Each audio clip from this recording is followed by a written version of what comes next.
Okay चला.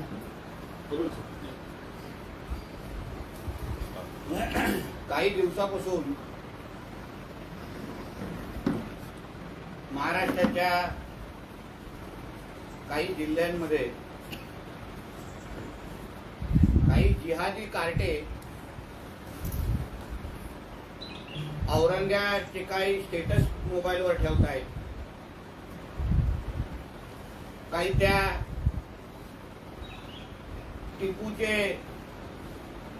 टिपूची आताही चाटतायत.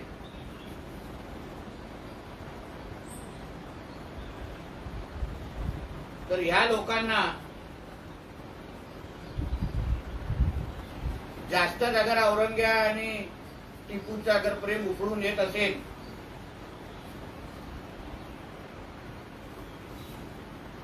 आणि जास्त त्यांची आठवण येत असेल आणि ही अगर मस्ती आमच्या महाराष्ट्रामध्ये बंद केली नाही तर औरंगाबादकडे पाठवण्याची सगळी सोय आमच्याकडे आहे. महाराष्ट्रामध्ये हिंदुत्ववादी विचाराचं सरकार आहे. इथे कुठल्याही पद्धतीची छत्रपती शिवाजी महाराजांची बदनामी चालणार नाही. ज्या औरंगाबाद विरोधात छत्रपती शिवरायांनी लढा दिला, हिंदवी स्वराज स्थापन केलं, त्या औरंगाबादची आठवण अगर कोणाला जास्त येत असेल तर त्याच्या फोटोच्या बाजूला फोटो लावून त्याच्यावर हार चढवण्याची सोय आमच्याकडे चांगल्या पद्धतीने आहे. पण मुद्दा असा आहे की कोल्हापूर असेल, संगमनेर असेल, या पद्धतीचे प्रोत्साहन कोण देत आहे, का देत आहे? काल संगमनेरमध्ये पण हिंदू जन आक्रोश मोर्चा अतिशय शांत पद्धतीने जात होता आणि मग त्यानंतर एका जमावाने, जिहादी विचाराच्या जमावाने येऊन त्यांच्यावर दगडफेक केली. कोल्हापूरमध्ये पण आज सकाळपासून हिंदुत्ववादी विचाराचे सगळे कार्यकर्ते एकत्र आलेले आहेत. मला त्यांचं समर्थन करतो. पण अशा पद्धतीचं अचानक या औरंगाबादवरचं प्रेम हे काय अचानक आलेलं नाहीये. जसा सकाळी देवेंद्रजीने उल्लेख केला की काही दिवसा अगोदर काँग्रेसचा एक नेता दंगलीबद्दल बोलतो आणि लगेच काही दिवसानंतर औरंगाबादच्या फोटोचा स्टेटस दाखवला जातो, फोटो स्टेटसवर ठेवला जातो. काही महिन्यापासून संजय राजाराम राऊत महाराष्ट्रामध्ये दंगल होणार आहे असा किंचाळत बसतोय आणि तेव्हापासून या सगळ्या गोष्टी सुरू झालेल्या आहेत. आपल्याला आठवत असेल, महाविकास आघाडीचं सरकार असताना याकूब मेननच्या कबरीचं सुशोभीकरण कोणी करून घेतलेलं, कोणी तिथे दिवे बल्ब लावलेले? महाविकास आघाडीचा मुख्यमंत्री तेव्हा कोण होता? महापालिकेवर महापौर संजय राजाराम राऊतच्याच मालकाचा होता. औरंगाबादचा जे काही खडगा आहे त्याचं सुशोभीकरण कोणी केलेलं? संजय राजाराम राऊतच्या मालकाच्याच सरकारच्या वेळी झालेलं ना. तर मग औरंगाबादचं प्रेम नेमकं कोणाचं आहे? म्हणून परत अगर अशा पद्धतीचा हिंदू समाजाला अगर डिवचण्याचं कोण काम करत असेल तर खपवून घेणार नाही. आमचं सरकार देवेंद्रजींच्या नेतृत्वाखाली, एकनाथ शिंदे साहेबांच्या नेतृत्वाखाली, हे छत्रपती शिवरायांचे दोघंही मावळे आहेत. ज्या औरंगजेबाच्या विरुद्ध आमच्या शिवरायांनी संघर्ष केला त्या औरंगजेबाची एकही आठवण कोणीही प्रेम त्या औरंगजेबाचा जास्त करत असेल तर त्याला काय ह्या महाराष्ट्रामध्ये आम्ही ठेवणार नाही. पोलिसांचं काम करेल आणि हिंदुत्ववादी संघटना काय भूमिका घेतील, कशी तुमची मस्ती उतरवतील ही योग्य वेळी तुम्हाला कळेल. संजय राजाराम राऊतला आज सकाळी RSSचे आमचे एक पदाधिकाऱ्यांची आठवण फार येते की त्यांची अशी पाकिस्तान संदर्भात चौकशी सुरू आहे. मग संजय राजाराम राऊतला पण मला एक आठवण करून द्यायची आहे की सन्मान्य आशिष शेलारजींनी महाराष्ट्राच्या विधानसभेमध्ये मुंबई महापालिकेने महाविकास आघाडीची सत्ता असताना उद्धव ठाकरेचा महापौर असताना काही ई बसेसची खरेदी केलेली आणि ती ई बसेसची जे खरेदी करणारी जी कंपनी होती त्याचे 2 पार्टनर हे पाकिस्तानचे होते, पाकिस्तानचे निगडीत होते. तर मग आम्हाला मोर्चे काढण्यास सांगणारा संजय राजाराम राऊत, तुझ्या मालकाचा मुलगा ई बसेसची खरेदी पाकिस्तानच्या कंपनीतून अगर करत असेल, त्या पाकिस्तानचे पार्टनर असलेल्या कंपनीतून करत असेल तर एक मोर्चा मग आम्हाला मातोश्रीवर पण काढायला लागेल. तुझ्या मालकाच्या मुलगा आणि तेव्हाचे सुभाष देसाई मंत्री आणि त्यांच्यावर अग्रीमेंट साईन केली आहे. पहिल्या तुझ्या मालकाच्या मुलाला सांग की भारताच्या विरुद्ध गद्दारी थांबव, पाकिस्तान बरोबर व्यवहार थांबव आणि मग आम्हाला मोठे मोठे ज्ञान दे. मोठा आज सामन्यामध्ये कुलगुरूच्या नियुक्तीबद्दल, महापौर नाही आहे शहराला, याच्याबद्दल मोठा अग्रलेख लिहून ठेवलेला आहे. मग संजय राजाराम राऊतला विचारतो की महापौर नाही याची तू बोंब मारतोय. मग 2.5 वर्ष या महाराष्ट्राला मुख्यमंत्री होता का? एक घर कोंबडा म्हणून मुख्यमंत्री आम्हाला मिळालेला, जो मातोश्रीच्या बाहेरच कधी यायचा नाही आणि शाखेच्या पदांसाठी पैसे मागणारे हे तुझा मालक आणि तुझे मालकाची टोळी. कुलगुरू पदांसाठी सरदेसाई आणि टोळी किती पैसे मागायचे ह्याचा हिशोब आम्ही द्यायचा का? ह्याची माहिती आम्ही थोडी द्यायची का बाहेर? तुझ्या महाविकास आघाडीची सत्ता असताना तुझ्या मालकाचा भाचा प्रत्येक कुलगुरूच्या नियुक्तीसाठी करोडो मागायचा. करोड पैसे घेतल्याशिवाय नियुक्त व्हायचे नाही असे आम्ही ऐकायचो. साधा कम्प्युटर मेंटेनन्सचा कॉन्ट्रॅक्ट हा पण तुझ्या मालकाच्या भाच्यानी घेतलेला, तेव्हा तेही पैसे घेतल्याशिवाय ते टेंडर मॅनेज व्हायचं नाही. म्हणून कुलगुरूंच्या नियुक्तीबद्दल बोलण्यापेक्षा तुझ्या महाविकास आघाडीचा सत्ता असताना तुझ्या मालकाचा भाचा सरदेसाई आणि टोळी यांनी कुलगुरूंना किती त्रास दिला, तेव्हाच्या त्यांना किती हॅरेसमेंट केलं, किती टेंडर कसे लागले. मग ह्याच्याबद्दल पण आम्हाला एक आग्रहलेख किंवा माहिती जनतेला द्यायला पाहिजे. साध्या कुलगुरू नेमण्याचे अधिकार तेव्हा कुलपतीतून काढून घेतले, कुठून काढून घेतले. म्हणून दुसऱ्यांवर बोट टाकवण्यापेक्षा मुंबई महापालिकेच्या नावाने तुझ्या मालक आणि त्याचं कुटुंब आज त्याच पैशावर जे काय लंडन मध्ये फिरतंय त्याचा पण जरा हिशोब कधीतरी दिला ना. तर महाराष्ट्रालाही खरं चित्र बाहेर येईल. धन्यवाद. काय प्रश्न असेल तर सांग. तर हिंदुत्ववादी सरकार असताना सुद्धा हिंदू समाजाला मोर्चे काढावे लागतात, हिंदू समाजाला विश्वासात घेतलं जात नाही. हे लक्षात घ्या, जे मोर्चे निघत आहेत ते हिंदू समाजाला जागृत करण्यासाठी निघत आहेत.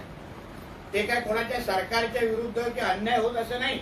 लव्ह जिहाद सारखे विषय आहेत, लँड जिहाद सारखे विषय आहेत ना. हिंदू समाजावर हे जे काही विविध जे अन्याय होत आहे त्याबद्दल हिंदू समाजाने जागृत व्हावं ह्यासाठी निघणारे जे मोर्चे आहेत. सरकारकडून काय अपेक्षा आहे असं काही निघत नाहीये.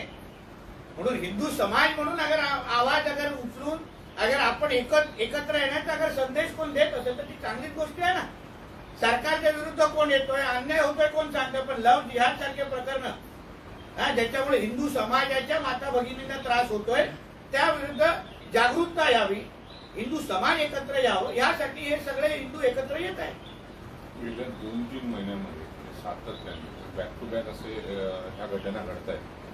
कुठेतरी समाजामध्ये अस्थिरता निर्माण करण्याचा प्रयत्न आपल्याला वाटत नाही आणि काय असेल भूमिका सरकार. मी परत सांगतोय, दंगली कोणाला हवे. 2004ला महाराष्ट्रामध्ये दंगल झाली पाहिजे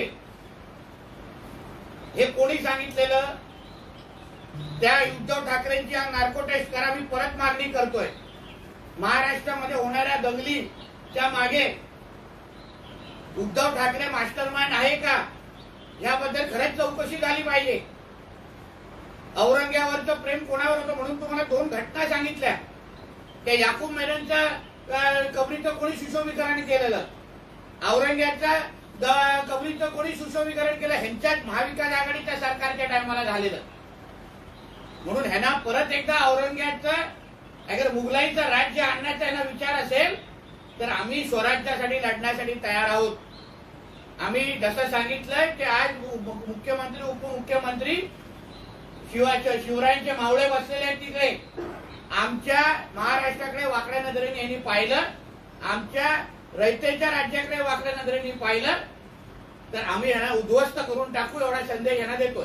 धार्मिक मुद्द्याला सत्ताधारी प्रोत्साहन देतात, आणीबाणी आणि आताची परिस्थिती सारखी असं शरद पवार म्हणतात. आता पवार साहेबांवर बोलणार आहे एवढं मोठा, त्यांच्या संदर्भात प्रश्न तुम्ही माझ्या वरिष्ठांना विचार. काल जो कार्यक्रम झाला सरकार आपल्यात आले यानंतर कुडाळ मालवणचे आमदार वैभव नाईकांनी असं म्हटलं की पैशांची उधळपट्टी करोड रुपयांचे सरकार करते. ते डिपार्टमेंट निलेश राणेंचं उत्तर दे.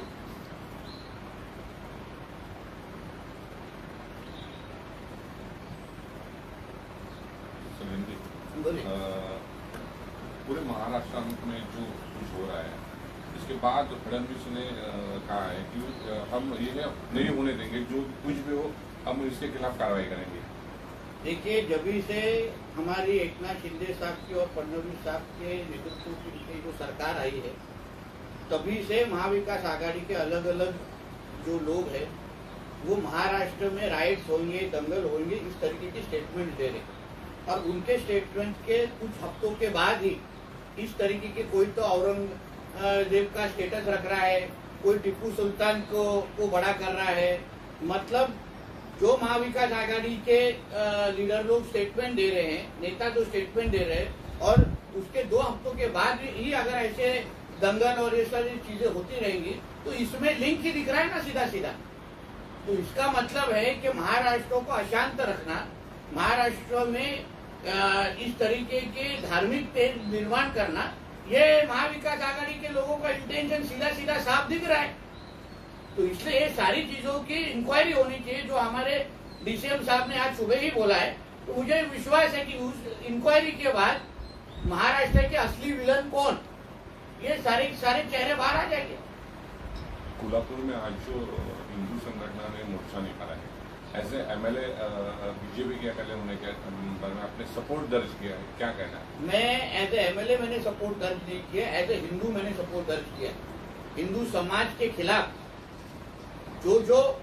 जिसने जो आवाज कर रहा है, जो हिंदू समाज के खिलाफ जो क्या बहुत बड़ा षड्यंत्र रचा जा रहा है, उसके लिए हम सारे हिंदू साथ में आ रहे. औरंगजेब कौन है जिसने लाखों हिंदुओं के ऊपर अत्याचार किया, हिंदुओं मंदिर तोड़े, जिसके खिलाफ छत्रपति शिवाजी महाराज ने स्वराज्य खड़ा किया, जिसके खिलाफ उन्होंने संघर्ष किया, वो ही छत्रपति शिवाजी महाराज के महाराष्ट्र में अगर आप औरंगजेब का फोटो का स्टेटस रख रहे हो, औरंगजेब को अगर बड़ा कर रहे हो, तो ये सारी चीजें महाराष्ट्र में हम लोग सहन करेंगे नहीं। पुलिस का काम करेगी, मगर अगर इन्होंने इनकी मस्ती बंद की नहीं तो इनको ठीक कैसा करना है उसकी सारी दवाई हमारे पास है। अगर इनको औरंगजेब की इतनी याद आ रही है तो औरंगजेब के पास भेजने का की बुलेट ट्रेन हमारे पास तैयार है। जो आप कह रहे हैं कि ये सब दंगे जो हो रहे हैं उसके पीछे महाविकास आघाड़ी के लोग होने की आशंका भी आप जता रहे हैं, तो आपकी सरकार है, हिंदुत्ववादी सरकार है, तो क्यों नहीं कड़े कदम उठाए जा रहे हैं? ऐसा है कि जो इंक्वायरी ऑलरेडी हमारे डीसीएम साहब ने शुरू कर दी है, उन्होंने आज ही सुबह स्टेटमेंट दिए, उसके बारे में उनको कोई लिंक भी मिले जिसके बारे में वो ऑफिशियल स्टेटमेंट देने वाले। क्योंकि मैंने जिस तरीके से आपको कुछ प्रूफ दिए कि जब भी महाविकास आघाड़ी की सरकार थी तभी याकूब मेनन के कब्र को उन्होंने ब्यूटिफिकेशन किया था, तभी औरंगजेब के कब्र का ब्यूटिफिकेशन हुआ था। कि मतलब इसका सीधा सीधा ऐसा मैसेज जाता है कि औरंगजेब को प्यार कौन करता है, औरंगजेब को बड़ा कौन करना चाहता है। तो महाविकास आघाड़ी के सरकार के वक्त ये सब चीजें हुई है। इसलिए हमारा सीधा सीधा कहना है, अभी कोल्हापुर में भी कुछ हफ्ते पहले ही राहुल गांधी के पार्टी के कांग्रेस के एक लीडर ने यहाँ कोल्हापुर में दंगे होने वाले हैं ऐसा कहा है, और 2 हफ्ते के बाद अगर वहाँ कोई तो औरंगजेब का अगर स्टेटस रखता है तो इसका लिंक नहीं हो सकता क्या? उसको कैसा मालूम पड़ा कि कोल्हापुर में दंगे होने वाले? वहाँ लंदन में बैठ के अपना राहुल गांधी मुस्लिम लीग की तारीफ करते हैं, राहुल गांधी हिंदू समाज की बदनामी करते हैं, अपमान करते हैं, और यहाँ उनके लीडर औरंगजेब के बारे में को सपोर्ट करते हैं। तो ये सीधा सीधा लिंक, सारी उंगली ये महाविकास आघाड़ी के पास ही जाती है। तो इसलिए हमने कहा है कि ये बारे में जो मस्ती कर रहा है, जिसने जो भी हिंदू समाज के खिलाफ, महाराष्ट्र के खिलाफ द्रोह का काम कर रहा है, उसकी इंक्वायरी होनी चाहिए और उनकी नाम जल्द ही, मुझे विश्वास है, देवेंद्र जी बाहर लेके आएंगे। 3-4 महीने में जो कुछ महाराष्ट्र में चल रहा है इसके बारे में आपने बयानबाजी की है कि उद्धव ठाकरे की नार्को टेस्ट होनी चाहिए। जरूर, क्योंकि 2004-13 अगस्त को जो मातोश्री की मीटिंग के बारे में मैं बार बार कह रहा, शायद इनको वो बात बहुत पुरानी लग रही है, मगर वो शख्स उद्धव ठाकरे तभी भी था और अभी भी है, और वही शख्स तभी अगर उनको दंगे चाहिए थे महाराष्ट्र में वापस सत्ते में आने के लिए, तो वही उद्धव ठाकरे आज भी महाराष्ट्र के सत्ते में आने के लिए वापिस दंगे क्यों नहीं भड़काएंगे? इसलिए मैंने कहा है कि दूध का दूध पानी का पानी होने के लिए उद्धव ठाकरे का नार्को टेस्ट होना चाहिए। साहेब, आज कोल्हापूरमध्ये सगळे हिंदुत्ववादी संघटना एकत्र होत आहेत आणि आता काही वेळापूर्वी पोलिसांनी लाठीचार्ज सुरू केला आहे या संघटनांवरती, दबाव पांगवण्याचा प्रयत्न सुरू केलेला आहे, आपण काय म्हणता? एक लक्षात घ्या, पोलिसांना जे योग्य वाटतं पोलिसांनी तेव्हा केलं, तेव्हा शेवटी हिंदुत्ववादी संघटना कशासाठी एकत्र आलेले हे आपण विचार करायला पाहिजे।